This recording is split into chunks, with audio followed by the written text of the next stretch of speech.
Salut tout le monde.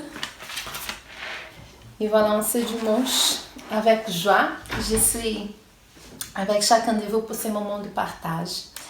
Et la première chose que je veux partager, c'est sur le moment extraordinaire de prière en temps d'épidémie avec le pape François de vendredi. Et le pape, il a commencé pour lire l'évangile de Saint Marc. Et du coup, je vous invite de prendre la Bible avec moi et lire ce passage de la tempête apaisée. C'est l'évangile selon Saint Marc, chapitre 4, versets 35 à 41. Évangile de Saint Marc, chapitre 4, versets 35 à 41.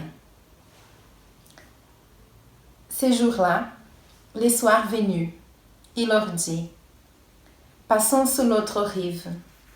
Et laissant la foule, il les mène comme il était dans la barque. Et il y avait d'autres barques avec lui. Se vient alors une forte bourrasque, et les vagues se jetaient dans la barque, de sorte que déjà elle s'y remplissait. Et lui était à la poupe, dormant sous les coussins. Il le réveille et lui dit: Maître, tu ne te soucies pas de ceux que nous périssons? S'étant réveillé, il menaça le vent et dit à la mer: Silence, tais-toi. Et le vent tomba et il se fit un grand calme. Puis il leur dit: Pourquoi avez-vous peur ainsi? Comment n'avez-vous pas de foi? Alors, ils furent saisis d'une grande crainte et ils se disaient les uns aux autres: Qui est-il donc celui-là qui même le vent et la mer lui obéissent? Ça, c'est la parole de Dieu pour nous. Et je veux bien partager après ça l'évangile de Saint Marc, chapitre 4, versets 35 à 41. Et partager un peu qu'est-ce que le pape François nous a dit. Il a commencé l'homélie pour dire: il est facile de nous retrouver dans ce récit. Ce qui est difficile, c'est de comprendre le comportement de Jésus. Alors que les disciples sont naturellement inquiets et désespérés, il est à l'arrière, à l'endroit de la barque, qui coulera en premier. Et qui fait-il? Malgré tout le bruit, il dort serein, confiant dans le Père. C'est ça que Jésus fait dans la barque. Il dort parce qu'il fait confiance dans le Père. C'est la seule fois où dans l'Évangile, nous voyons Jésus dormir. Puis, quand il est réveillé après avoir calmé le vent et les eaux, il s'adresse aux disciples sur un ton de reproche. Pourquoi êtes-vous si craintifs? N'avez-vous pas encore la foi? Au premier moment, Jésus dit à la mer, le vent, les eaux: silence, tais-toi. Et après, il s'adresse aux disciples pour dire: pourquoi êtes-vous si craintifs? Et Jésus dit à nous maintenant. La première chose, Jésus dit à la tempête de nos cœurs. Le moment de tempête qu'en ce moment nous passons, Jésus dit: tais-toi, silence. Et après, il dit à chacun de nous: pourquoi êtes-vous si craintifs? N'avez-vous pas encore la foi? Les moments des épreuves, des souffrances, ne sont pas des moments de doute, mais c'est l'opportunité de révéler, de honorer notre foi. C'est le moment que, comme Jésus, nous avons besoin de faire aussi confiance au Père, à notre Père. Comme nous avons chanté avant, en toi j'ai mis ma confiance. C'est ça que nous voulons faire maintenant. Mon Dieu, mon Seigneur, en toi j'ai mis ma confiance. C'est en toi, Seigneur. Comme Jésus, nous avons besoin de faire confiance à notre Père Et c'est pour ça que je t'invite déjà de dire à Dieu. Tu peux répéter à voix basse, comme tu veux. Mais mon Seigneur et mon Dieu, c'est en toi que j'ai mis ma confiance. Maintenant, je veux bien te révéler ma foi. J'ai fait confiance en toi. J'ai confiance en toi, Seigneur. À chaque moment des épreuves, des souffrances, je veux bien te révéler, Seigneur, ma foi. Comme toi, tu révèles ton amour pour moi. C'est pas un moment de prédication, un topo, enseignement. Non, mais c'est juste un partage parce que je suis très touchée pour cette homélie du pape François. Et du coup, c'est ça que je veux bien de partager. Que tu puisses aussi faire l'expérience de bien regarder et après bien prier aussi. Cette expérience personnelle avec Jésus. Le deuxième point que nous allons travailler, voilà, le pape continue à dire, cherchons à comprendre en quoi consiste le manque de foi de la part des disciples qui s'opposent à la confiance de Jésus. Ils n'avaient pas cessé de croire en lui. En effet, ils l'invoquent. Mais voyons comment ils l'invoquent. Maître, nous sommes perdus. Cela ne te fait rien. Cela ne te fait rien. Ils pensaient que Jésus se désintéresse d'eux, qu'il ne soucie pas d'eux. C'est le pape François qui avait dit ça. Hein? Entre nous, dans nos familles, l'une des choses qui fait le plus mal, c'est quand nous entendons dire « Tu ne te soucies pas de moi ». C'est une phrase qui blesse et déclenche des tempêtes dans le cœur. Cela aura aussi touché Jésus car lui, plus que personne, tient à nous. En effet, une fois invoqué, il sauve ses disciples découragés. Et après ça, nous pouvons parler du fond de notre cœur à notre Dieu. Si tu te trouves découragé, voilà, quelles sont les blessures de ton cœur? Quelles sont les blessures de mon cœur? Je veux maintenant présenter au Seigneur. Parce que cette phrase que les disciples ont dit, « Maître, nous sommes perdus, cela ne te fait rien, cela ne te fait rien. » Qu'est-ce qui signifie? Ils pensaient que Jésus se désintéresse d'eux, qu'il ne soucie pas d'eux. Et c'est pas vrai. Dieu, il prend soin de nous, il nous aime. Et du coup, maintenant, on va présenter au Seigneur toutes les fois que tu as pensé que Jésus ne s'intéresse pas à nous, qu'il ne soucie pas de nous. En ce moment, on présente au Seigneur. Et qu'il puisse venir sur nous avec ton Esprit Saint et changer dans notre cœur tout ce qui c'est les angoisses, les souffrances. Et tu peux dire avec confiance, Dieu me voit.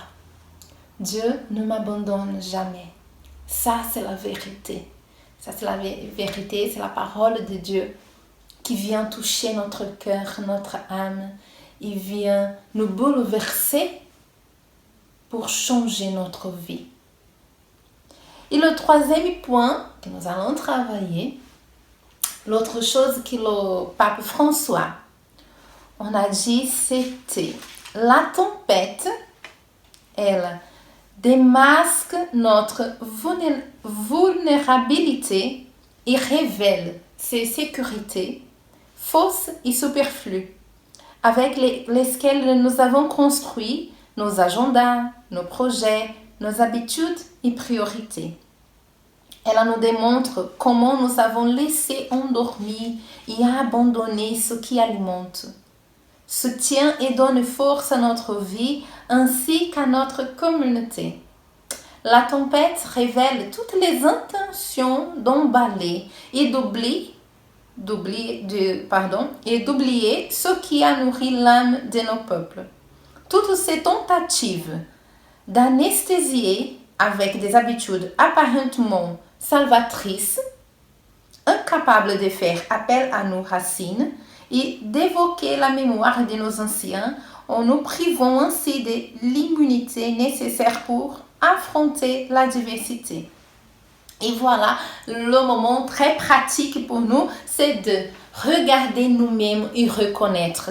La tempête démarque notre vulnérabilité et révèle ses sécurités, fausses et superflues avec lesquelles nous avons construit nos agendas, nos projets, nos habitudes et priorités. En ces moments, c'est un moment que nous allons vraiment regarder sur nous-mêmes, le regard de Dieu qui nous aime et qui dit en ces moments, Edna, c'est pas ici. Je veux orienter, je vais te guider pour le bon chemin. C'est mon chemin.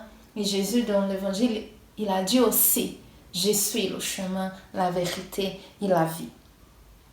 Et le quatrième point de cette homélie que je veux partager, quand le pape François dit, pourquoi êtes-vous si craintifs? N'avez-vous pas encore la foi? Seigneur, tu nous adresses un appel à la foi qui ne consiste pas tant à croire que tu existes, mais à aller vers toi et à se fier à toi. Tu nous invites à saisir ce temps d'épreuve comme un temps de choix. Le temps de choisir ce qui importe et ce qui passe, de séparer ce qui est nécessaire de ce qui ne l'est pas. Et bien, pour finaliser, je vous invite que vraiment nous puissions inviter Jésus pour entrer dans le barque de nos vies. Confions-lui nos peurs qu'il puisse les vaincre. Comme les disciples, nous ferons aussi cette expérience qu'avec lui à bord, on ne fait pas naufrage. Car voici la force de Dieu pour chacun de nous en ces moments. Orienté vers le bien, tout ce qui nous arrive, et même les choses tristes. Il apporte la sérénité dans nos tempêtes, car avec Dieu, la vie ne meurt jamais. Comme Rosario, elle a bien prié avec la première lecture d'aujourd'hui du prophète Ézéchiel et le propre évangile d'aujourd'hui, Lazare. C'est vraiment ces moments que nous pouvons regarder cette vérité, car avec Dieu, la vie ne meurt jamais. Et nous allons au désert. Je vais prendre encore cette parole d'évangile du Saint Marc. Marc, chapitre 4, versets 35 à 41. Et comme je commence à relire, que tu puisses faire l'expérience de se voir dans l'évangile. De voir Jésus dans ta barque. Ce jour-là, le soir venu, il leur dit, passons sur l'autre rive. Et laissant la foule, il le mène comme il était dans la barque, et il y avait d'autres barques avec lui. Mais nous sommes dans la barque de Jésus. Survient alors une forte bourrasque, et les vagues se jetaient dans la barque, de sorte que déjà elle s'y remplissait. Verset 38. Et lui était à la poupe, dormant sous les coussins. Ils le réveillent et lui disent, Maître, c'est nous qui disons ça, hein? Maître, tu ne te soucies pas de ce que nous périssons. Verset 39. S'étant réveillé, il menaça le vent et dit à la mer, silence, tais-toi. Qu'en ces moments, nous pouvons écouter la voix du Seigneur qui dit dans notre tempête, en ces moments, silence, tais-toi. Et tu peux répéter, c'est ça que le Seigneur dit maintenant dans ma tempête. Silence, tais-toi. Et le vent tomba et il se fit un grand calme. Puis il leur dit, pourquoi avez-vous peur ainsi? Comment n'avez-vous pas de foi? Alors, ils furent saisis d'une grande crainte et ils se disaient les uns aux autres, qui est-il donc celui-là qui même le vent et la mer lui obéissent? Et si le vent et la mer obéissent au Seigneur, nous aussi, nous avons maintenant d'obéir au Seigneur, qui nous aime, qui veut du meilleur pour nous, qui prend soin de nous en ces moments dans nos tempêtes de nos vies. Nous ne sommes pas seuls, il est avec nous. Et nous allons prier cet évangile, je le laisse pour bien fixer. Et aussi, si tu veux, tu peux prendre son cahier et sa Bible, voilà, pour ouvrir la première lettre de Saint Jean, chapitre 4, verset 18. C'est juste un verset. Première épître, première lettre de Saint Jean, chapitre 4, verset 18. Il n'y a pas de crainte dans l'amour. Au contraire, le parfait amour bannit la crainte. Car la crainte implique un châtiment, et celui qui craint n'est point parvenu à la perfection de l'amour. Quant à nous, aimons, puisque lui nous a aimés le premier. Il n'y a pas de crainte dans l'amour. Au contraire, le parfait amour bannit la crainte. Ce parfait amour, c'est l'amour de Dieu pour nous. Et du coup, tu peux, si tu veux, écrire dans ton cahier, après lire et prier avec ce verset, quelles sont mes peurs? Et écris aussi, qu'est-ce que je pense de l'amour de Dieu pour moi? Comme je trouve que Dieu m'aime vraiment. Et après, on va reconnaître que seulement Dieu est l'amour parfait, comme dit cette parole. Il va, pour finir, vraiment, on va transformer tout ce qu'on a écrit en prière. Du coup, je t'invite à prier avec cette parole, première lettre de Jean, chapitre 4, verset 18, et avec cette parole, que tu puisses faire ton expérience personnelle avec le Christ en ces moments, vraiment.